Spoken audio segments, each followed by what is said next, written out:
다 함께 기도하겠습니다. 죽음에서 다시 살아나신 부활의 주님을 저희가 온 마음 다해 찬양합니다. 죄와 죽음에서 우리를 살려주신 예수님을 찬양합니다. 아버지께서 그 말씀을 육신되게 하셔서 우리의 죄를 십자가에서 담당하게 도우시고 죽으신 지 사흘 만에 다시 죽은 자들 가운데서 부활하게 하셔서 이 부활을 믿는 우리들도 죄에 대해 죽고 의에 대해서 살 수 있도록 은혜 베풀어 주신 것을 영원히 찬양합니다. 오늘 우리 속에 부활의 생명으로 들어오신 주님, 죽어도 다시 살게 하시고 무릇 살아서 나를 믿는 자 영원히 죽지 않게 하신 이 은혜를 영원히 찬양합니다. 온 세상 나라와 민족 속에 이 부활 생명의 소식이 속히 전달될 수 있도록, 그래서 아무도 멸망하지 않고 영생을 얻는 역사가 우리의 순종과 우리의 헌신을 통해서 일어날 수 있도록 우리를 오늘도 온전케 만드시며 준비시켜 주시기를 기도합니다.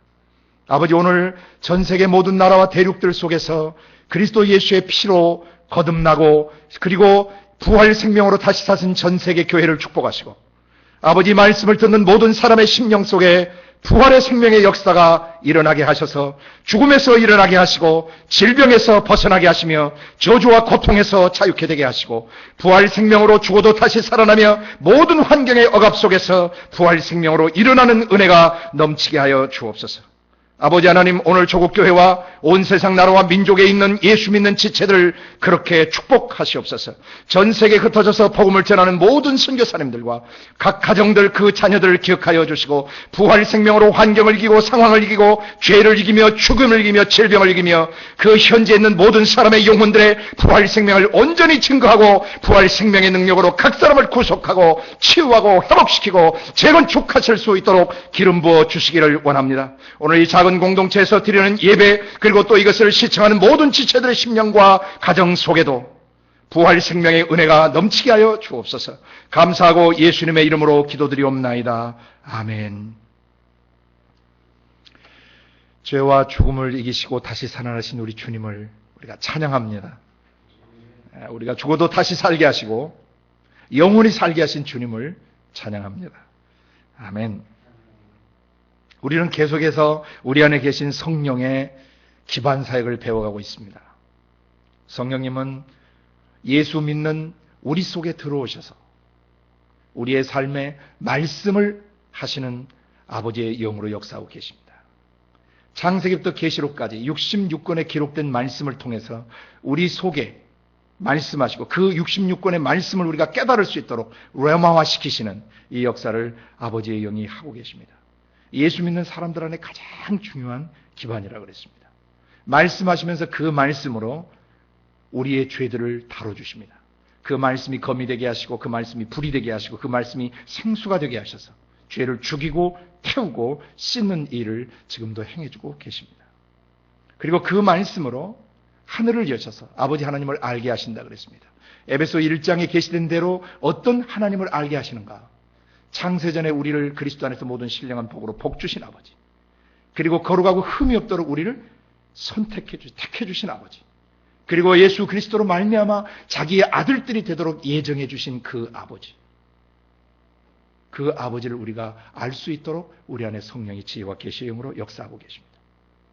그러나 죄로 말미암아 망가진 인간들을 예수 그리스도를 통해서 구속하시고 치유하시고 회복하신 그 하나님 아버지의 사랑, 그리고 예수 그리스도의 피로 씻겨진 사람들 속에 아버지 자신의 거룩한 영, 거룩한 숨결을 넣으셔서 우리를 인치시고 우리가 바로 창조의 원형을 회복받았다는 것을 보증해 주시는 그런 아버지 하나님을 우리로 알아가게 하시는 것입니다. 우리 안에 들어오신 성령이 지혜와 계시의 영으로 이 하나님의 성부의 창세전 계획과 성자를 통한 구속에서요, 그리고 내주하시는 성령을 통해서 그것을 인치시고 보증해 주시는 이 역사가 없이는 우리는 하나님을 알아갈 수가 없고, 하나님을 알지 못하면 우리 마음 눈이 밝혀질 수가 없어요. 하나님을 알 때 우리 마음 눈이 밝혀져서 부르심의 소망을 알게 되고 거룩해진 그 무리들 안에서 영광스러운 기업이 얼마나 풍성한 것인지를 알게 하시고 또 강력한 힘으로 역사하심을 따라서 믿는 우리에게 베풀어 주신 능력이 믿는 자들 속에 교회 안에 있는 그 능력이 얼마나 엄청난 능력인지, 이 능력은 그리스도 예수 안에서 역사했던 능력이라고 증거하고 있어요. 성령이 지혜와 계시의 영으로 우리 속에 아버지 하나님을 알게 하시고 우리가 어떤 사람인가를 알게 해주시지 않으면 우리의 속사람 영혼이 견고한 기반 위에 서갈 수가 없다는 것이죠. 성령님이 우리 안에 생하시는 이 기반 사역은 굉장히 중요한 것이죠. 그리고 네 번째, 성령님이 우리를 이끌어 가신다 그랬어요. 하나님의 뜻을 이루기 위해서, 하나님의 역사를 이루고 또 다른 사람의 영혼을 살리고 온 세상을 구속하고 치유하시기 위해서 우리를 이끌어 가시는데, 그 이끌어 가심 속에서 또 다음 단계로 우리를 어떻게 인도해 가시냐면, 이끌어 가시면서 우리에게 은사와 직임을 주셔서 하나님 나라 일을 감당하는 사람으로 만들어 가신다 그랬어요. 그래서 우리는 지금 다섯 번째 성령의 기반 사역인 은사와 직임을 계속 배워가고 있는 것입니다. 은사는 성령의 나타남이고 직임은 그 나타남을 통해서 주어지는 기름 부음이라고 그랬어요. 직책이 주어지는 거예요. 직무가 주어지는 것입니다. 그럴 때 역사가 다양하게 나타난다 그랬어요. 그래서 우리는 지난 시간에 그 성령의 나타남에 대해서 몇 가지를 계속 배워왔어요. 지혜의 말씀으로 나타나시고, 지식의 말씀으로 나타나시고, 믿음으로 나타나시고, 병고침으로, 능력행함으로, 예언함으로 나타나셨는데, 그 다음에 영들 분별함으로 또 나타나신다는 걸 배웠습니다. 그래서 우리는 지금 영들 분별함에 대해서 계속 배워가고 있는데, 첫 번째, 두 번째에서 오늘은 세 번째 영들 분별함을 배워갑니다. 지난 시간들 다시 한번 짧게 요약을 하면, 영들을 분별하려면 영이란 어떤 존재인지를 정확하게 알아야 된다고 그랬어요. 근데 영을 알아가는 절대 기준이 있는데 그것은 하나님 자신의 영이시다. 하나님 아버지의 영이 어떤 영이신지를 정확하게 모르면 인간의 영을 제대로 알 수 없고 천사들의 영을 제대로 알 수 없으며 또 타락한 영들을 분별할 수가 없게 된다. 아버지의 영을 정확하게 알 때 우리의 영을 정확하게 알게 돼요. 그러니까 지난 시간에 아버지 하나님이 영이신데 그 영은 숨결이란 뜻을 갖고 있다고 그랬어요. 그러니까 단순한 숨결이 아니라 그 숨쉬는 생명 속에 지성과 감성과 의지를 가지고 계신 영이시다. 그래서 아버지 영 안에는 내적으로 생각하시고 느끼시고 결정하는 영원한 생명 숨결 속에서 지정의를 가지고 계시다. 인격을 가지고 계시다. 그래서 성령을 어떤 바이털 포스나 어떤 또 에너지, 어떤 파워로 이해해서는 안 된다 그랬어요.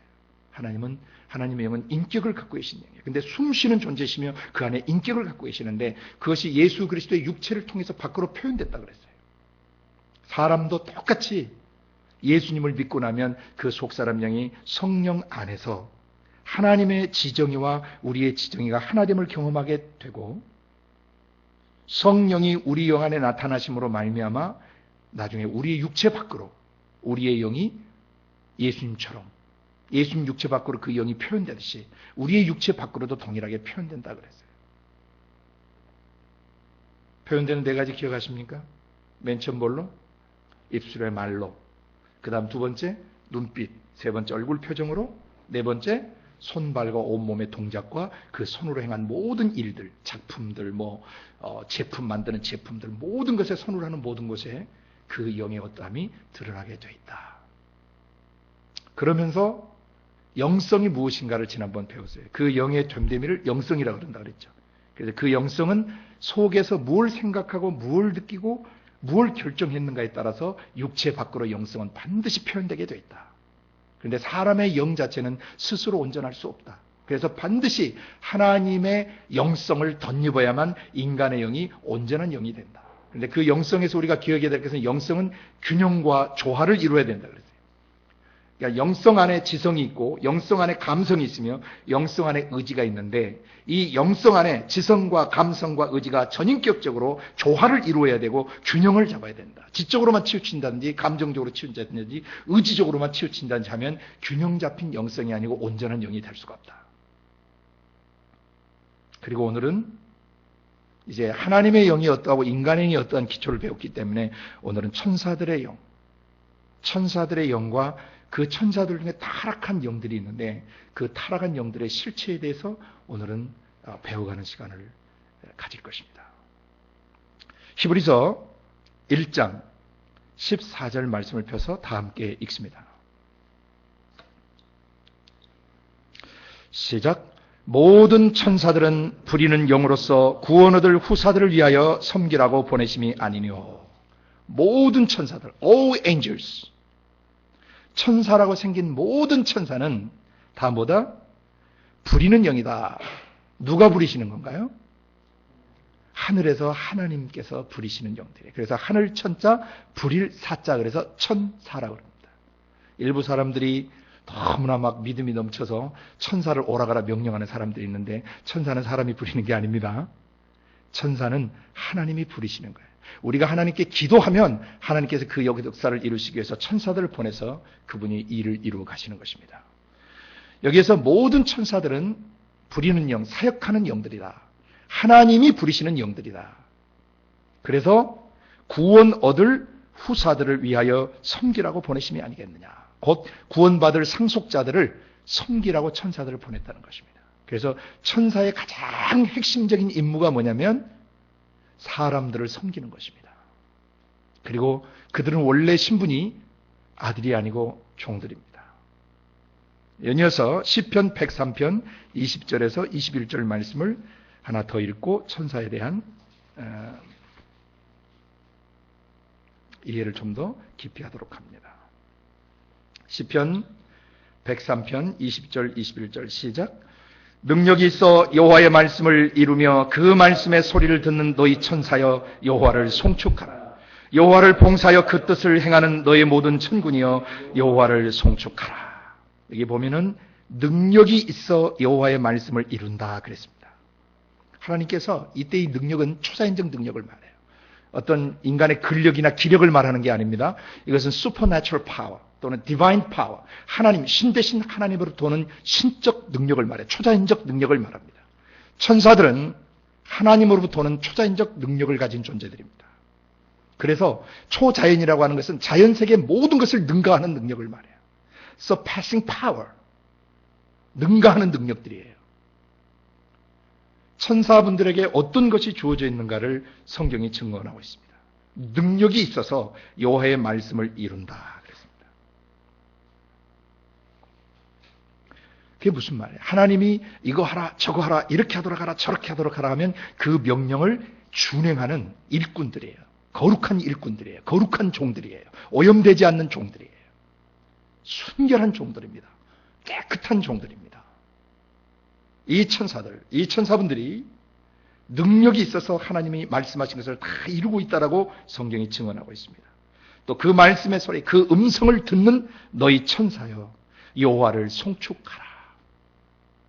송축하다는 개념은 원래 bless, 축복하다는 개념인데 어떻게 피조물이 창조주를 축복할 수 있는가? 그걸 조금 이해하셔야 돼요. 원래 송축하다라고 bless하다라고 하는 것은 하나님의 그 성품의 어떠하심을 말해요. 바라크, 이 축복이라고 하는 것은 하나님의 존재의 됨됨이, 하나님의 성품을 원래 복스러우시다, 축복되시도다 우리가라고 표현하는 겁니다. 그래서 우리가 하나님의 형상과 모양을 덧입었을 때 우리가 하나님의 복으로 복받은 상태에 있는 것입니다. 그 복은 본질적으로 하나님의 어떠하심을 말해요. 복되신 구주 할 때 그 성품, 그 속성, 하나님 되심의 어떠하심을 말하는 것입니다. 그래서 여기서 송축하라, 하나님을 축복하라 그 말은 만들어진 우리를 통해서 하나님의 어떠하심이 드러나고 있는 것이죠. 예를 들면 이런 거예요. 우리 지체들 중에 한 형제를 보면 우리 황 목사님을 보면 그 마음속에 깊은 그 겸손이 있어요. 그래서 어떤 문제에 부딪히게 되거나 그러면은 항상 자신을 낮추고 항상 낮은 자리에서 자신을 일으켜 세우려고 하는 그 겸손이 있어요. 하나님을 닮은 성품이에요. 또 하나님께 선물 받은 성품이에요. 그럼 우리가 그 성품을 우리가 고백할 수 있어요, 없어요? 예. 형제님 안에는 이러한 것이 있습니다. 형제님은 이러한 사람입니다. 또는 아내를 향하여 남편을 향하여 또 지체를 향하여 우리가 그 존재의 됨됨이를 고백해 줄 수 있죠. 그죠? 그러면 그때 그 말씀을 듣는 것이, 그 소리를 듣는 사람이 이 사람이 아첨하는 것인지 정말 진심을 얘기하는 것인지 분별할 수 있을까요? 없을까요? 분별할 수 있어요. 정말 자기 안에 그런 마음이 있는데 그 마음, 자기 존재의 어떠함을 표현해 줄 때 그 사람은 복 받아요, 안 받아요? I am blessed라고 얘기할 수 있죠. 내가 복을 받았습니다. 축복을 받았습니다. 마찬가지로 하나님의 어떠하신 성품을 우리가 고백하는 것도 똑같은 것이에요. 하나님의 창조주시지만 피조물인 우리가 아버지 하나님은 정말 따뜻하신 분이십니다. 정말 순결하신 분이십니다. 정말 거룩하신 하나님이십니다. 정말 멋있는 분이십니다. 하나님 아버지도 우리에서 복 받으세요, 안 받으세요? 예, 그게 원래 송축하다는 뜻이에요. 하나님을 축복하는 것입니다. 물론 다 아버지 하나님께로부터 우리에게 왔지만 우리가 아버지 하나님의 어떠하심을 고백에 올릴 때 아버지 하나님께 그게 축복이 되죠. 우리가 아버지를 축복해 드릴 수 있는 것이에요. 피조물이지만. 천사들도 하나님의 말씀을 듣고 그 위대한 역사를 이루면서 하나님의 장엄하심과 하나님의 위대하심과 하나님의 일하심들이 천사를 통해서 나타납니까? 안 나타납니까? 그래서 시편 기자가 고백하는 것입니다. 능력 있어 여호와의 말씀을 이루며 그 말씀의 소리를 듣는 너희 천사여 여호와를 송축하라. 아멘. 예, 우리의 일생도 이렇게 되어지길 원합니다. 그 다음에 21절에 보면 여호와를 봉사하여 그 뜻을 행하는 너의 모든 천군이여 여호와를 송축하라. 여기에는 천군으로 표현합니다. 하늘의 군대들이에요. 천사들의 군대가 있습니다. 미카엘과 그의 군대들이 있습니다. 더러운 귀신과 마귀 세력을 멸하고 우리가 영적 전쟁을 할 때 우리를 지원하고 돕는 우리 배후에서 우리 곁에서 구원 얻을 후사인 우리들을 돕는 천사들이 있어요. 그게 미카엘과 그의 군대들입니다. 계시록 12장에 계시되어 있죠. 그 천군 천사들에게 천군들에게 다시 여호와를 송축하라고 말합니다. 하나님의 장엄하신 능력, 위대한 능력, 그리고 어떤 악의 세력도 쓸어버리실 수 있는 그분의 능력.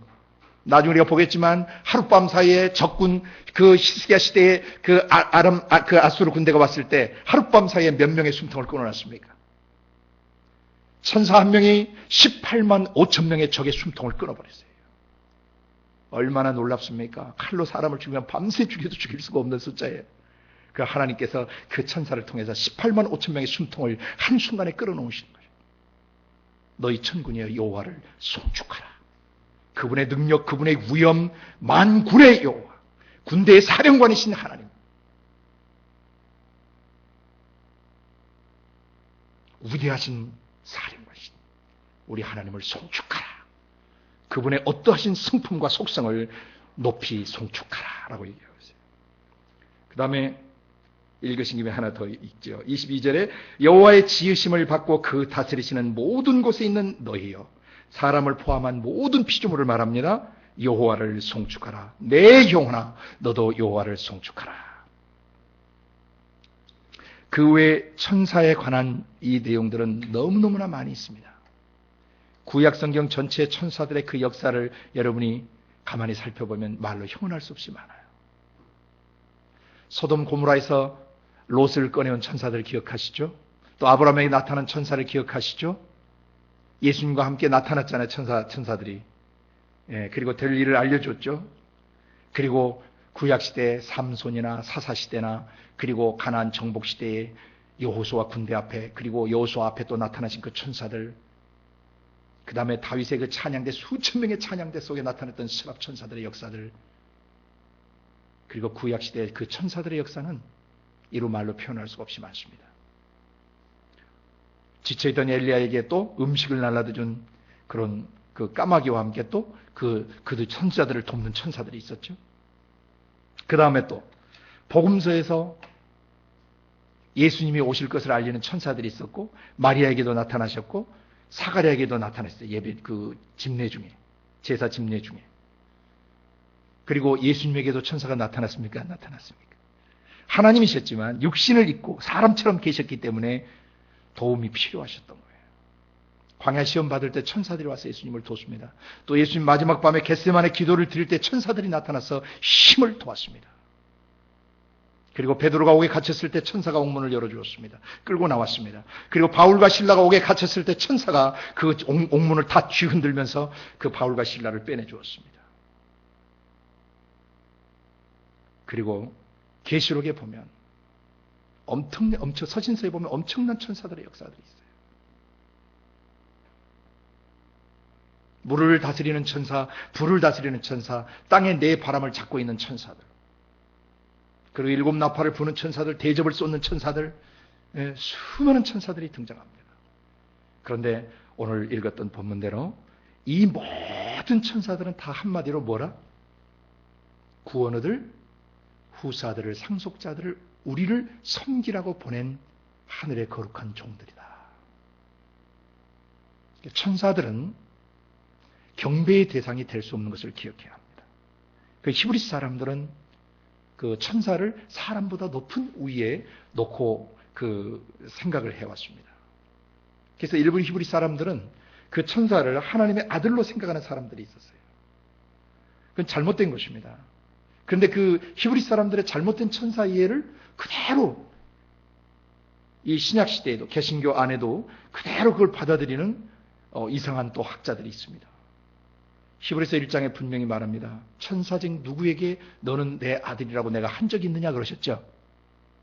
천사는 하나님의 아들이 될 수 없어요. 그러므로 창세기 6장에 하나님의 아들들이 사람의 딸들의 아름다움을 보고할 때 그 하나님의 아들들이 천사가 될 수 없는 것이에요.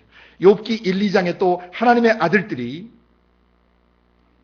있는 그곳에 사단 마귀가 또 오죠. 하나님의 아들에 대한 정의는 신약 성경에서 두 가지로 내려집니다. 첫째는 영접하는 자, 그 말씀을 영접하는 자고 그 이름을 믿는 자들에게 하나님의 자녀가 되는 권세를 줘요. 하나님의 아들, 딸이 되는 권세를 줘요. 아멘. 또 하나 로마서 8장 14절에 무릇 하나님의 영으로 인도함을 받는 그들이 하나님의 아들들이에요. 그래서 하나님의 아들들이 되려면은 성령과 말씀 안에서 거듭나야만이 하나님의 아들들이 되는 것입니다. 천사는 하나님의 아들들이 될 수 없습니다. 천사는 종들입니다. 그러나 그 천사들은 구원을 얻을 사람들, 육신을 입은 사람들을 돕고 하늘과 땅과 바다에 있는 모든 피조물들을 관장하는 직무와 직책과 직임들이 주어져 있어요. 그래서 우리가 기도를 하거나 영적 전쟁을 하거나 말씀을 읽고 또 설교를 듣거나 또는 말씀을 증거하거나 할 때 우리 곁에 하나님이 보내신 천사들이 우리를 도와주고 있다는 것을 기억해야 합니다. 우리는 혼자가 아니에요. 성령께서 우리 안에서 전두지휘하실 때 성령의 음성을 따라서 천사들이 번개처럼 움직이는 것입니다. 간간히 제가 중간중간 천사들에 대해서 말씀을 드렸습니다. 천사를 보여달라고 기도할 필요가 없어요. 천사를 막 보내달라고 막 한다는, 천사를 보여달라고 하는지 그건 조금 이제 이상한 길로 들어가기 시작한 사람들이에요. 그 사람들 경계하셔야 돼요. 성령이 우리 안에 계시는 것 그 이상도 이하도 없는 것입니다. 성령의 지시를 따라 움직이면 끝나는 거예요. 아멘? 성령과 말씀이 우리의 지각과 감각과 의지를 일깨우시고 이해력을 주시고 우리를 인도하시면 우리 눈에 보이지 않지만 전부 천사들이 움직이게 되어 있어요. 대표적인 예로 출애굽한 이스라엘 백성들을 그 맨 앞장서서 누가 인도하냐면 천사가 인도해 가고 있는 것을 보여줍니다. 200만이 넘는 사람들을 하나님께서 명령해가지고 천사로 하여금 지휘하고 끌고 나가게 하세요. 하나님 명령만 내리세요, 성령께서는. 그러다가 뒤에 바로의 군대가 쳐들어오자 천사가 장소 이동을 해야 하네요. 이스라엘 진 앞에서 행하다가 이스라엘 진과 애굽 진 사이에 천사가 딱 서서 가로막아요. 하나님께로서 나신 자가 우리를 지키시기 때문에 악한 자가 우리를 만질 수 없다라고 하는 요한일서 말씀대로 우리 안에 계시는 성령께서 이 눈빛 이렇게 사인만 탁탁 주시면 천사들은 번개처럼 움직입니다. 물질계 안에서는 이 물질과 육체가 있기 때문에 그 천사들처럼, 육체가 없는 천사들처럼 우리가 번개처럼 움직일 수 없지만 영의 영역에 있는 천사들의 속도는 눈 깜짝할 순간 이 번개 속도로 움직이는 것이에요. 영체들은. 왜냐하면 시간이나 공간의 제한을 받지 않습니다. 그렇기 때문에 우리가 기도하면 천사가 기도를 가지고 먼 한 곳에 갔다가 응답을 가져오는 게 아니에요. 바로 번개처럼 접수가 되고 번개처럼 역사가 일어나는데 아버지 하나님께서 그것은 1년 뒤에 응답하도록 하라. 그것은 3주 뒤에 어느 날 몇 시에 응답하도록 하라고 사인을 주면 그 천사들이 그걸 따라 움직이는 것입니다. 그것이 이제 마태복음 18편 10절에 보면은 18장 10절에 보면은 이 작은 자들, 연소한 자들 업신여기지 말라 그러죠. 소자를 업신여기지 말라. 왜냐하면 저희 천사들이 날마다 하늘에 계신 저희 아버지의 얼굴을 뵙고 있다. 그래서 왜 얼굴을 뵙고 있냐면 천사는 하나님이 사인을 주면 바로 움직여야 되기 때문이에요. 그래서 여러분이 천사를 보지 않아도 여러분의 생각, 여러분 감정, 여러분 의지 속에 선한 생각과 그리고 선한 감정과 옳은 의지력을 여러분이 갖게 할 때는 이미 천사들이 돕고 계시는 걸 믿으시기 바랍니다. 여러분이 영적 전쟁할 때 힘이 생기고 여러분이 대적할 때 담대함이 생기는 것은 아버지 하나님의 성령께서 천사들로 하여금 여러분을 지탱하게 하고 보호하게 하고 이끌어가게 하시는 것이에요. 그러니까 믿음의 눈을 떠서 이미 천사들이 우리를 돌보고 있고 우리를 수호하고 있고 우리를 인도하고 있는 것을 믿으셔야 돼요. 왜냐하면 아버지 하나님의 성령이 우리 속에서 그 천사들을 지휘하고 계시기 때문이에요. 영들을 분별한다고 할 때 여러분이 바로 이러한 사실을 이해하고 있어야 돼요. 아버지의 성령께서 우리를 인도해 가실 때, 그리고 우리가 은사와 직임을 주실 때 전부 그 천사들이 번개처럼 움직이도록 역사하고 계시는 거예요. 그래서 시편의 또 다른 곳에 보면은 그의 천사들을 바람으로 불꽃으로 삼으셨다 그렇게 써요. 바람으로 불꽃으로 천사들을 삼으셨어요. 그래서 우리 안에 성령이 역사하실 때 이 종들인 하나님의 종들인 천사들이 번개처럼 부지런히 움직이는 것입니다. 그러나 이 천사들은 하나님의 성령이 아버지의 성령이 지시하시지 않으면 절대 움직이지 않습니다. 만약에 하나님의 지시함이 없이 스스로 움직이게 되면 천사는 타락하게 돼요. 나중에 우리가 천사론을 다룰 기회들이 또 오게 되면 좀 더 천사에 대한 깊은 나눔들이 있겠지만 오늘은 영들 분별함을 배우는 시간이기 때문에 천사들이 어떻게 여러분을 돕고 있고 지원하고 있는가, 어떻게 하나님의 말씀대로 여러분이 움직일 때 천사들이 역사하고 있는가만 이해하실 수 있다면 이해하시면 되겠습니다.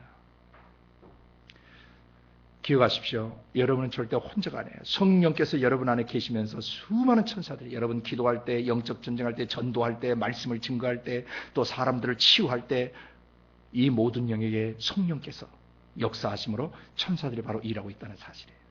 그런데 이제 우리가 진짜 보아야 될 중요한 것이 하나 있어요. 이 선한 천사들 중에서 타락한 천사가 있다고 성경은 증거합니다. 범죄한 천사들이 있다. 베드로후서 2장 4절을 펴보시길 바랍니다.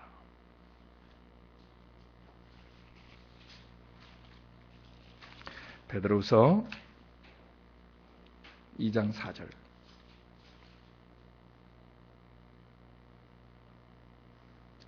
같이 읽습니다. 하나님이 범죄한 천사들을 용서치 아니하시고 지옥에 던져 어두운 구덩이에 두어 심판 때까지 지키게 하셨으며. 아멘. 여기에 베드로 사도를 통해서 성령이 증거하시는 것은 범죄한 천사들이 있다라고 하신 것입니다. 범죄한 천사들을 용서치 아니하시고 지옥에 던져. 그런데 이 지옥은 게헨나의 지옥이 아니고 타르타로라고 하는 지옥인데 이것은 헬라 사람들이 쓰는 지옥 표현이에요. 히브리 사람들은 게헨나라는 표현을 쓰고 헬라 사람들은 이것을 타르타로라고 표현하는데 여기 본문에는 원래 타르타로라고 되어 있는 그런 곳인데 지옥의 망령들, 죽은 영들이 사는 곳을 말해요. 그러니까 하나님의 그 영에서 떠나 범죄한 천사들, 그 타락한 영들, 범죄한 영들을 가둬두는 것이 바로 지옥인데 그게 실제로 지구라는 땅 속에 있는 것입니다. 나중에 계시록 12장에 좀 더 넘어가서 보겠습니다. 그 다음, 그럼 어떻게 이들이 범죄했냐? 범죄했다라고 증언하는데 그 범죄한 핵심 내용이 뭐냐? 유다서 6절에 게시되어 있습니다. 유다서 6절을 보시기 바랍니다. 이 범죄한 천사들이 어떻게 범죄했는가?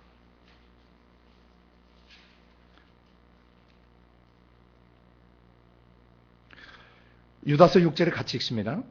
또 자기 지위를 지키지 아니하고 자기 처소를 떠난 천사들을 큰 날의 심판까지 영원한 결박으로 흑암에 가두셨으며. 어떻게 범죄했습니까? 자기 지위를 지키지 아니하고 자기 처소를 떠났다라고 증언하고 있습니다. 그러면 천사들은 각각 자기에게 맡겨진 직임이 있겠어요, 없겠어요? 모든 천사는 자기 직책과 직무가 있었다는 것입니다. 그리고 또 머물러야 되는 장소가 있어요, 없어요? 머물러야 되는 처소가 있어요. 그런데 그것을 임의로 근무지를 이탈하거나 자기에게 주어진 직무를 충실치 않게 되면 그것이 뭐 하는 것이에요? 타락하는 것이고 범죄하는 것입니다. 그 순간에 영원하신 하나님으로부터 단절돼 버려요. 그러면 이 천사들이 어떻게 범죄했는가? 이것을 에스겔서 28장 12절에서 17절에 그리고 이사야서 14장 12절에서 15절에 이 천사들이 어떻게 범죄했는가를 하나님께서 아주 지혜롭게 역사적 사건을 통해서 설명하고 계세요. 에스겔 28장 11절 19절을 잠깐 보시길 바랍니다.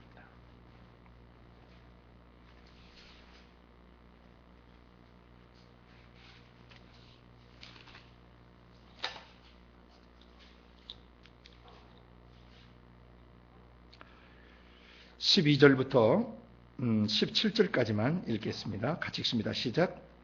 인자야, 두루 왕을 위하여 예가를 지어 그에게 이르기를, 주 여호와의 말씀에 너는 완전한 인이었고 지혜가 충족하며 온전히 아름다웠도다. 네가 옛적에 하나님의 동산 에덴에 있어서 각종 보석과 통보석과 황보석과 금강석과 황옥과 홍만호와 청옥과 청보석과 남보석과 홍옥과 황금으로 단장하였었으며 네가 지음을 받던 날에 너를 위하여 소고와 비파가 예비되었었도다. 너는 기름 부음을 받은 덮는 그룹이며 내가 너를 세우매 내가 하나님의 성산에 있어서 화강석 사이에 왕래하였었도다. 내가 지음을 받던 날로부터 내 모든 길에 완전하더니 마침내 불의가 드러났도다. 내 무역이 풍성함으로 내 가운데 강포가 가득하여 내가 범죄하였도다. 너 덮는 그룹아, 그러므로 내가 너를 더럽게 여겨 하나님의 산에서 쫓아냈고 화강석 사이에서 멸하였도다. 네가 아름다움으로 마음이 교만하였으며 네가 영화로움으로 내 지혜를 더럽혔으며 내가 너를 땅에 던져 요랑 앞에 두어 그들의 구경거리가 되게 하였도다. 이 성경을 성령의 조명을 받아 읽지 않게 되면 어떻게 이것이 사단 마귀에 관계되는 말씀이냐라고 의문을 제기하시는 분들이 있습니다. 학자들 중에도 그 의문을 제기하시는 분들이 있습니다. 그러나 성경은 반드시 창세기부터 계시록까지 전체를 통전적으로 읽어야 합니다. 본문의 문맥은 28장 1절부터 10절까지는 분명히 그 당시 시대, 이사야 시대의 두로왕, 아니 에스겔 시대의 그 두로왕, 실제 두로왕인데 이름이 두로가 아니고 두로라는 나라의 어떤 왕이에요. 근데 그 왕에 대한 이야기입니다. 근데 왜 그 왕의 이야기를 1절부터 10절까지 얘기하시다가 11절부터 다시 그 두로 왕에 대해서 굉장히 이상한 표현을 많이 쓰시는가? 그것은 이런 원리예요. 계시록 13장 2절과 4절을 이제 먼저 펴보시면 이 원리를 이해하실 수 있어요. 이게 왜 사단 마귀에 대한 것인지를 계시록을 보지 않으면 이 부분을 온전히 이해할 수가 없어요. 계시록 13장 2절부터 5절 말씀을 한번 보도록 합니다. 내가 본 짐승은 표범과 비슷하고 그 발은 곰의 발 같고 그 입은 사자의 입 같은데 용이 자기의 능력과 보좌와 큰 권세를 그에게 주었더라. 누구에게? 짐승에게. 이 13장 마지막에 보면 이 짐승은 사람이라는 것을 말하는데 실제로 당시의 로마 황제를 말합니다. 하나님 나라를 대적하고 하나님의 백성들을 핍박하여 죽이는 이 인간을 인간이라고 말하지 않고 짐승, 야수 같은 놈이라고 표현하신 거예요, 하나님께서. 이 짐승이 누구로부터 권세를 받습니까? 용으로부터 권세를 받죠. 근데 그 용은 그 앞에 계시록 12장 9절에 보시면 큰 용이 내어 쫓기니 옛뱀 곧 마귀라고도 하고 사단이라고도 하는 온천한을 꿰는 놈이다, 이렇게 돼 있죠. 그러니까 용이 누굽니까? 사단, 마귀를 말합니다. 그러므로 사단 마귀가 로마 황제에게 보좌도 주고 권력도 주고 권세도 주었다는 것이죠. 그러므로 이때 사단 마귀는 용과 동일시됩니까? 안 됩니까? 동일시됩니다. 3절 그의 머리 하나가 상하여 죽게 된 것 같더니 그 죽게 되었던 상처가 나오며 온 땅이 이상히 여겨 그 짐승을 따랐다, 그렇게 되어 있어요. 그 다음에 4절에 아주 단도직입적으로 계시하고 있습니다. 용이 짐승에게 권세를 주므로. 사단 마귀가 짐승 같은 그 로마 황제에게 권세를 주므로 용에게 경배하며 짐승에게 경배하여 가로되. 그러니까 귀신을 숭배하고 마귀를 숭배하고 인간을 신으로 숭배하는 이 역사가 로마 시대에 일어났다는 것입니다. 지상교회가 거기에 절대 굴복하거나 절해서는 안 된다는 것을 상대적으로 지금 알려주고 있는 것입니다. 용이 짐승에게 권세를 주므로 용에게 경배하며 짐승에게 경배하여 가로되 누가 이 짐승과 같으냐? 누가 이 로마 황제를 당할 수 있겠는가? 전 세계를 초토화시킨 이 강력한 로마 군대와 로마 황제를 누가 당할 수 있겠는가? 누가 능히 이로 더불어 싸우려 하더라. 5절 또 짐승이 큰 말과 참남된 말하는 입을 받고 또 42달 일할 권세를 받으니라. 짐승이 입을 벌려. 그런데 짐승이 그 아가리를 벌린 것이죠. 그래서 성도를 핍박하고 하나님 나라를 대적하는 말들 서슴없이 자행하고, 도미티니아누스 황제 같은 경우는 도미티아누스 황제는 그 사람들에게 자기를 어떻게 칭송하게 하냐면 우리 주 우리 하나님 도미티안으로 그렇게 표현하게 했어요. 얼마나 가증스러운 것입니까? 그러므로 여러분이 이 계시록의 계시를 통해서 볼 때 용이 자기와 동일시된 사람에게 자기의 마귀적 권세를 줄 수 있다는 것을 성경은 계시하고 있습니다. 또 다니엘서 10장 13절과 21절을 보시면은 이 부분을 좀 더 잘 이해하실 수 있습니다. 다니엘서 10장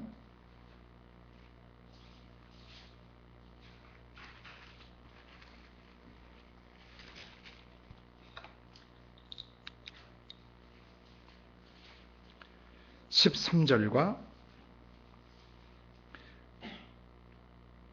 21절을 같이 보도록 합니다. 그런데 바사 국군이 21일 동안 나를 막았으므로 내가 거기 바사국 왕들과 함께 머물러 있더니 군장 중 하나 미가엘이 와서 나를 도와주므로, 한 절 더 읽으면 이제 내가 말이에 내 백성에 당할 일을 내게 깨닫게 하러 왔노라. 대저 이 이상은 오래 후의 일이니라. 그리고 저 뒤에 21절을 다시 읽습니다. 20절 21절을 같이 읽죠. 그가 이르되 내가 어찌하여 내게 나온 것을 네가 아느냐? 이제 내가 돌아가서 바사군과 싸우려니와 내가 나간 후에는 헬라군이 이를 것이라. 오직 내가 먼저 진리의 글에 기록된 것으로 내게 보이리라. 나를 도와서 그들을 대적하는 자는 너희 군 미가엘 뿐이니라. 아멘. 한번 11장 1절도 한번 더 읽죠. 내가 또 메대 사람 다리오 원년에 일어나 그를 돕고 강하게 한 일이 있었느니라. 이것은 문맥을 보면 10장 1절에 바사왕 고레스 3년에 한 일이 벨드사살의 이름한 다니엘에게 나타났는데 그 일이 참되는데 곧 큰 전쟁에 가는 것이에요. 다니엘이 그 일을 분명히 알았고 그 이상을 깨달았어요. 그때 다니엘이 세 일에 동안 21일 동안 슬퍼하면서 이게 도대체 이 엄청난 전쟁 속에서 이 믿는 우리 동족들, 믿는 사람들이 어떻게 될 것인가, 어떻게 처신해야 되고 어떻게 우리는 준비해야 되는가를 알기 위하여 21일 동안 좋은 음식을 먹지 않고 기도했던 것이죠. 절식하며 기도했던 것이죠. 그때 그가 마음을 겸비케 하고 하나님의 그 뜻을 결심하던 첫날부터, 스스로 겸비케 하고 하나님의 뜻을 알려고 결심하던 첫날부터 그 말이 들으신 바 되어서 내가 네 말로 인하여 왔느니라. 그러니까 기도 응답을 가지고 온 것입니다. 그것은 뭐냐면 계시를 주기 위해서, 그 큰 전쟁이 무엇이며 그때 어떻게 준비해야 되는가는 그 계시를 주기 위해서 이 천사가 왔습니다. 그런데 13절 바사국 군이 그랬는데, 이 바사국이라는 것은 페르시아 나라를 말합니다. 이때 군은 군인 할 때 그 군자가 아닙니다. 임금 군자입니다. 사르 그래서 임금을 말해요. 군주를 말해요. 그래서 바사국 왕이 그렇게 됐어요. 21일 동안 나를 막았다. 그럼 이것이 만약에 인간 왕이라면 그 인간 왕이 천사를 21일 동안 막을 수 있습니까? 상식적으로 이것은 바사국군은 인간 왕이, 인간 임금이 아니라는 걸 알 수 있어요. 내가 거기 바사국 왕들과 함께 되는데 번역이 잘못됐습니다. 복수형이 아니고 히브리 원문은 단수입니다. 내가 거기 바사국 왕과 함께 머물러 있더니 군대 사령관 중 하나였던 미카엘이 와서 나를 도와주므로 이제 내가 말이래 내 백성에 당할 일을 내게 깨닫게 하려 왔노라. 그러니까 하나님께로부터는 계시가 우리 안에 전달된 데는 누구의 해방이 있다는 것입니까? 예, 사탄 어둠의 영들의 해방이 있다는 것이죠. 바사라는 나라 위에 바사국 군, 그 바사라는 나라를 지배하는 영이 있어요. 이것은 계시록 에베소 6장 17절 이하에 10장 이하에서 계시됐던 그 내용 기억나시죠? 우리의 싸움은 혈과 육에 대한 것이 아니고 정사와 권세에 대한 것이고 이 어둠의 세상적으로 주관자들과 하늘에 있는 악의 영들에 대한 것이라는 것이 나와요.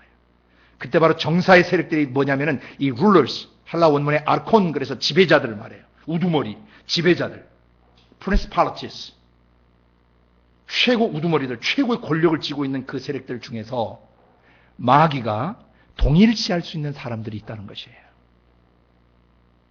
그 마음이 거만하고 교만하고 악하면 마귀가 그 사람을 자기의 오른팔로 또는 자기의 왼팔로, 정치적으로는 짐승 같은 황제들을 잡고 종교적으로는 황제 숭배를 하게 하는 그런 거짓된 사제들, 거짓 선지자들을 잡아요. 그게 마귀의 오른팔과 왼팔들이에요. 용의 오른팔과 왼팔인데 그건 계시록에서 굉장히 깊이 계시되어 있습니다.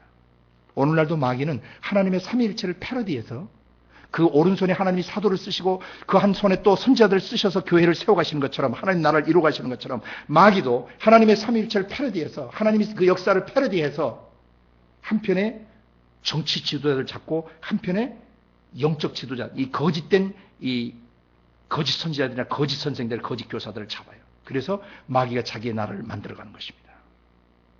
오늘 우리는 이 타락한 영들을 바로 알기 위해서 에스겔 28장에 나와 있는 내용을 굉장히 깊이 이해할 필요가 있습니다.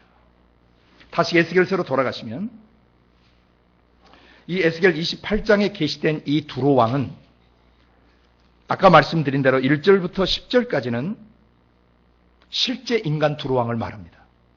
근데 그 두로 왕이 얼마나 교만한가를 1절부터 10절을 읽어보시면 나와요. 시간상 제가 읽지 않을 테니까 여러분이 나중에 읽으시길 바랍니다. 자기를 신이라고 생각해요. 인간 신, 자기가 신이라고 생각해요. 그러니까 이게 마귀가 얼마나 좋아했겠습니까? 마귀와 동일시될 수 있는 충분한 상태였던 것이죠. 교만과 악함과 그 더러움에 있어서. 그래서 하나님이 이 두로 왕을 통해서 사단 마귀가 어떤 존재였는가를 여기서 계시하시는 것입니다. 이것은 하나님의 지혜입니다. 그래서 성경을 절대 문자적으로 표면적으로 보시면 안 돼요. 성경 전체를 보셔야 돼요. 마귀는 지상에서 자기와 동일시합을 할 수 있는 사람이 등장하면 그를 통해서 역사합니다. 과거에 히틀러라든지 600만 명을 죽인 사건이라든지 또는 스탈린 시대에 거의 5천만 명 가까운 사람들을 학살하고 중국 목태통 시대에 거의 8천만에 가까운 사람들을 숙청하고 죽였다 그러죠. 사람이 할 수 있는 일들이 아니에요. 그건 어둠의 영들에게 사로잡혀서 이용당한 것입니다. 인류 역사에서 영웅이라고 하는 그런 수많은 사람들 중에는 마귀의 앞잡이들이 많다는 것을 기억해야 합니다. 인본주의적 역사관이 아니라 하나님 나라의 역사관으로 세상 역사를 다시 봐야 합니다. 수많은 사람을 죽이고 파괴시키고 강간하고 나라를 빼앗고 그 영토를 빼앗고 수많은 사람을 학살하고 지배하던 그것은 전부 마귀의 영으로부터 오는 것입니다. 마귀는 영혼을 도둑질하고 죽이고 파괴시키러 온 것이죠. 그래서 우리가 영들을 제대로 분별하기 위해서 그 배후에서 역사하는 그 영의 실체를 정확하게 알아야 하는 것입니다. 자, 읽어가겠습니다. 28장 12절 인자야 두로 왕을 위하여 애가를 지어 그에게 이르기를 주 여호와의 말씀에 너는 완전한 인이었다. 그리고 지혜가 충족했다. 온전히 아름다웠다. 이건 사람이 이룰 수 없는 것이죠. 그죠? 이건 사람이 아니에요. 두로 왕의 그 거만함과 교만함, 자기가 신이라고 주장하는 그런 어리석음 위에 사단 마귀 귀신이 그대로 겹쳐져 있는 것이에요. 그래서 두로 왕의 그 실체, 영이 외적으로 표현된다 그랬잖아요. 마귀 생각, 감정, 의지를 온전히 두로 왕이 인간이 받아들이니까 그 두로 왕의 육체를 통해서 마귀가 드러나요, 안 드러나요? 드러나는 것입니다. 영의 외적 표현과 내적 표현 기억하시죠? 주 여호와의 말씀에 너는 완전한 인이었다. 그러니까 완전의 표상이었어요. 완전하려면 누구 같아야 되냐면은 바로 이 천사 같아야 되는 것이에요. 또 보십시오. 그는 지혜가 충족했어요. 신적 지혜, 디바인 위즈덤이 충만했어요. 그 다음에 온전히 아름다웠어요. Perfect in beauty. 아름다움에 있어서 이 천사보다 더 아름다울 수가 없는 것이에요. 그 다음 보십시오. 네가 옛적에 하나님의 동산 에덴에 있었다 그래요. 이게 중요한 것입니다. 두로 왕은 옛적 하나님 에덴에 있을 수가 없어요. 실제 육신의 두로 왕은 에덴 동산에 있을 수가 없어요. 두로 왕을 통해서 사단 마귀를 계시하시는 것입니다. 이것이 하나님의 지혜입니다. 네가 옛적에 하나님의 동산 에덴에 있었다. 그러므로 천사들이 어떻게 타락했는가를 우리는 이제 살펴볼 수 있는 것이죠. 자기 지위와 자기 처소가 있다고 그러는데 그 처소가 어디였던 것입니까? 에덴이었었던 것입니다. 각종 보석, 곧 홍보석과 홍보석에서 10가지 보석이 나오는데 이 말은 얼마나 그가 휘황찬란한 존재였는지를 묘사하고 있는 것입니다. 이 천사의 에덴에 있었던 이 천사의 영이 얼마나 빛과 번쩍하고 얼마나 휘황찬란하고 아름다웠는지를 표현하고 있는 것이에요. 땅의 완전수인 열, 완전한 아름다움을 지니고 있었다는 것이죠. 물론 이 보석은 실제로 하나님의 성품을 반사하는 것을 말합니다. 하나님의 신적 성품을 반사하고 있는 것을 말해요. 그러니까 하나님께서 이 천사에게 하나님의 신적 성품을 얼마나 많이 계시해 주셨는가를 알 수 있어요. 그 다음에 네가 지음을 받던 날에 너를 위하여 소고와 비파가 예비되었었다. 그러니까 이 천사가 만들어지는 그 지음을 받던 그 순간에 뭐도 있었어요? 소고와 비파도 예비되어 있었어요. 그게 음악적으로도 굉장히 음감이 뛰어나고 아름답고 그리고 멋진 노래를 부르는 그런 준비가 되어 있었던 것이죠. 그래서 오늘날 이 음악과 미술계의 아름다움에서 타락이 극에 달해야 한다는 역사 속에서 계속. 왜? 그곳에 원조가 사단 마귀 귀신이었기 때문이에요. 그래서 그 영역에 있는 사람들을 깨어서 영들을 분별해서 마귀의 숨통을 끊어놔야 되는 것이죠. 뱀과 정간의 머리를 짓이겨야 되는 것입니다. 아멘. 예. 그 다음에 14절 너는 기름 부음을 받은 덮는 그룹이었다. 점점 계시가 깊어져 갑니다. 너는 뭘 받았어요? 기름 부음을 받았어요. 이 기름 부음은 뭐냐면 하늘나라, 천국 정부의 공권력을 행사할 수 있도록 하나님이 그 권한을 주시는 걸 말해요. 능력 부어 주심을 말해요. 아까 우리 시편 103편에서 천사가 어떤 존재인지를 보셨죠? 능력이 있어 여호와의 말씀을 이룬다고 그랬어요. 그 말씀의 음성을 듣는다고 그랬어요.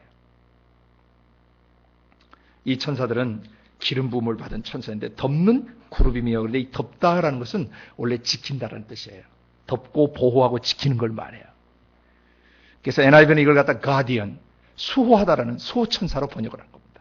그룹은 영어의 그 그룹이 GROUP 그룹이 아닙니다. 이건 히브리 말이에요. 캐루빔, 그래서 천사들, 그룹 천사들을 말합니다. 영어의 그룹이 아닙니다. 덮는 그룹이었다 이 말은 우리말로 다시 쉽게 번역하면 에덴 동산에서 뭔가를 수호하고 지켜야 되는 직무를 가지고 있는 그룹 천사였다는 뜻이에요. 나중에 에덴에서 사람이 범죄하고 난 뒤에 에덴 동산 동편에 두루 도는 화염검과 그룹들을 두시죠, 하나님께서. 기억나십니까? 그것이 바로 타락하지 않는 그 천사들이에요. 그룹 천사들. 원래 이 타락한 천사의 원래 출신은 에덴 동산에 있어서 뭘 수호하고 보호하고 경호하는 직책을 맡고 있었던 것이죠. 이들의 지위는 뭐였어요? 덮는 그룹 수호하는 천사들이었어요. 이들의 처소는 어디였어요? 에덴이었습니다. 그곳에서 범죄했다는 것입니다. 어떻게 범죄했는지 좀 이따 또 다시 구체적으로 보게 될 것입니다. 그 다음에 14절 내가 너를 세움에 네가 하나님의 성산에 있어서 하나님의 거룩한 산에 있어서 화강석 사이에 왕래하였었다. 이 말은 피조물이지만 우주 밖과 우주 공간 안과 에덴 동산 안에 죄가 없을 때에 그 우주 밖과 우주 공간 안과 에덴 동산이 막힘이 없이 완전히 열려 있었던 것이에요. 그래서 우주 밖이나 우주 공간 안이나 에덴 동산이 하늘이 그대로 열려 있었던 것입니다. 바로 그곳에 자유롭게 출입을 할 수 있었다는 것이죠. 화강석 사이에 왕래했었다는 얘기는 하나님의 불길이 있는 곳에, 하나님의 성품에서 나오는, 하나님의 속성에 나오는 그 거룩한 불길이 있는 곳에 출입할 수 있는 그런 출입 자격이 있었던 천사였던 것입니다. 땅의 에덴 동산에 머물고 있지만 영의 영역을 번개 같은 속도로 왔다 갔다 할 수 있는 그런 자격이 있는, 그런 권한이 주어진 천사였다는 것을 증언하고 있습니다. 다른 천사들은 별을 지키고 있거나 바람을 지키고 있어서 계속 그 자리지만 이 천사는 수시로 하나님 존전에 뭐 할 수 있어요? 출입할 수 있는 굉장히 그 많은 권한이 주어져 있는 그런 기름 부음 받은 천사였습니다. 15절 네가 지음을 받던 날로부터 내 모든 길에 완전했었다라고 증언하고 있습니다. 아무 더러움이나 변질이 없는 맑은 영이었고 완전한 영체였다는 것입니다. 그런데 마침내 불의가 드러났도다. 그 불의가 어떻게 드러났는지 이제 그다음 우리가 이사야에서 보게 될 것입니다. 그런데 16절에 보면 이제 두로 왕과 다시 뒤섞입니다. 네 무역이 풍성함으로 네 가운데 강포가 가득하여 네가 범죄하였도다. 두로는 항구였습니다. 지중해 해상 무역을 통해서 엄청난 부를 당시에 가지고 있었던 경제 대국이었던 것이죠. 그러니까 가진 것이 많으니까 심보가 어떻게 돼요? 거만해지고 교만해지고 내가 왕이라고 생각하고 내가 신이라고 생각하는 경지에 이르렀던 것입니다. 요새 사람들도 두로 왕같이 많은 학문을 갖고 있거나 공부를 많이 하거나 재산을 많이 가지고 있으면 마귀와 동일시될 수 있는 위험성이 있는 사람들이 많아요, 적어요? 많아요. 똑같은 것입니다. 네 무역이 풍성함으로 네 가운데 강포가 가득하여 내가 범죄하였도다. 너 덮는 구르바 그래요. 너 덮는 구르바. 너 수호직임을 맡았던 수호천사야.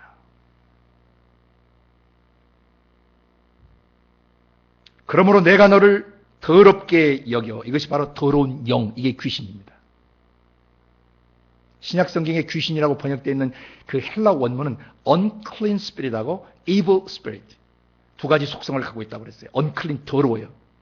왜냐하면 하나님의 거룩함을 저버리고 떠나가기 때문에 더러운 영체가 된 것이에요. 또 하나는 사악해요. 하나님이 말씀하신 대로 하지 않고 지가 주인 돼서 임으로 움직이는 죄를 지었어요. 그래서 하나님 말씀대로 하지 않았기 때문에 악한 자인 것입니다. 그래서 사단 마귀의 속성은 더럽다, 사악하다. 영들을 분별하기 위해서 이런 속성들을 여러분이 잘 숙지하고 있어야 합니다. 내가 너를 더럽게 여겨 하나님의 산에서 쫓아내었고 화강석 사이에서 멸하였도다. 그래요. 어떻게 멸했는지 좀 이따 계시록 12장에서 여러분이 보시게 될 것입니다.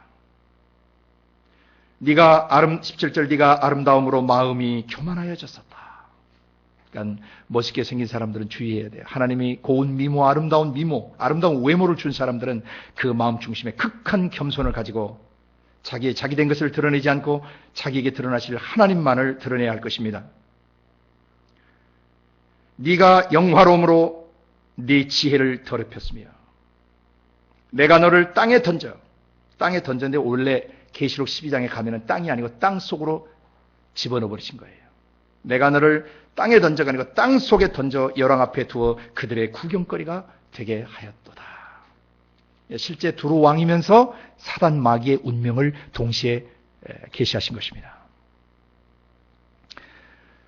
이사야 14장을 펴서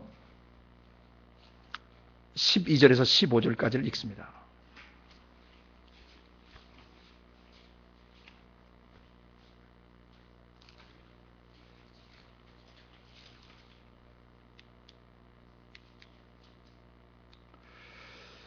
시작.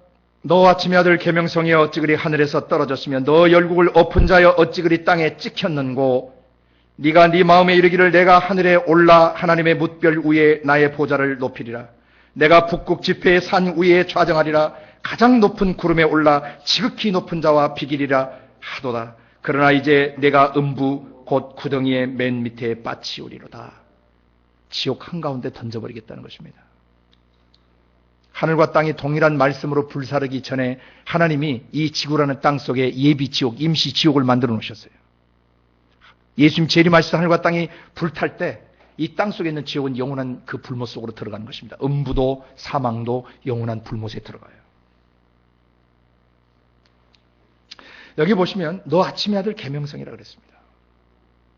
원래 이 계명성은 브라이트 모닝스타, 빛나는 샛별 대신 예수님을 원래 말하는 것입니다. 근데 마귀가 자기를 광명의 천사로 위장한 것이죠. 우리말 성경에는 계명성으로 되어 있지만 이 라틴어로 번역되는 벌게이트 역에는 이 계명성이 루시퍼로 번역이 되어 있는 것입니다. 루시퍼, 원래 럭스와 빛 말하죠. 라틴에서 그 룩스, 빛을 말하는 광도. 그 빛을 말하는 그 단어예요. 루시퍼. 퍼는 그 마왕, 마귀란 뜻이에요. 한때 빛의 천사였지만 이제는 타락해서 더 이상 빛을 발할 수 없는 타락한 천사가 된 것이죠. 오늘 시간이 많이 지나가서 오늘은 일단 여기까지 하고 다음 주에 이어서 계속 이사야 14장과 그 다음에 계시록 12장을 통해서 이 사단 마귀의 정체를 좀 더 알고 우리가 영들을 분별하는 법을 계속 배워가도록 합니다. 우리 같이 기도합니다. 고마우신 아버지 하나님, 우리를 구원하신 이의 성령을 보내셔서 우리 속에서 우리를 도우시고 우리로 하여금 영들을 분별할 수 있도록 가르쳐주고 계신 것을 감사합니다. 아버지 하나님의 영이 어떠한 분이신지를 알았고 우리 영이 어떤 존재인지를 깨닫게 해주셨습니다. 이제 타락하지 않은 천사들의 역사를 깨달아가게 하시고 또 타락한 영들인 사단 마귀 귀신들의 세력을 온전히 배워갈 수 있도록 우리를 인도해 주시니 감사합니다.